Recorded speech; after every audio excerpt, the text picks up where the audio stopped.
Welcome to our Good Friday devotion and Bible reading in our Bible reading series, Jesus' Final Week.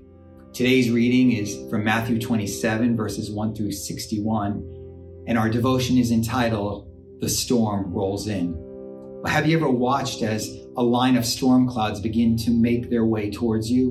What might have begun as a bright sunny day begins to turn a bit darker. The darkness begins to increase as the storm clouds roll in. Finally, they take over the sky and eventually burst, sending down buckets of rain, at times filling the sky with lightning and thunder. Such was the case with Jesus' final week, and especially his final day.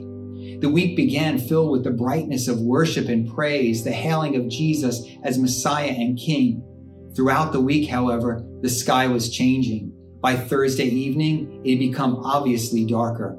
By Friday afternoon, the storm clouds had rolled in full force. Jesus was being whipped, forced to carry his cross up Golgotha's hill, and finally nailed to that cross. A deep darkness filled the earth.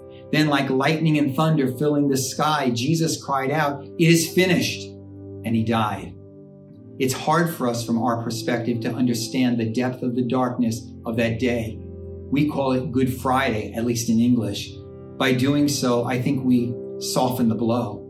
But for Jesus' disciples who lived through that storm, it was anything but good, at least for the moment. As clouds of disappointment and hopelessness rolled into their lives, deep darkness of evil moved across the land as the clouds burst forth, raining down death and despair. Suddenly the storm was over. Jesus' body was laid in a garden tomb, and that eerie silence that follows a devastating storm filled the land. It was now quiet, but not peaceful. Jesus' followers were left picking up the pieces of their lives that had been blown apart by the storm. If we're to appreciate the meaning and depth of what Jesus did for us on the cross, we need to take time to meditate on the incredibly dark storm his disciples went through that day. More than that, we need to consider the incredibly dark storm that Jesus allowed himself to go through that day. Capture a sense of the depth of the darkness, and by doing so, you just might catch a glimpse of the depth of his love.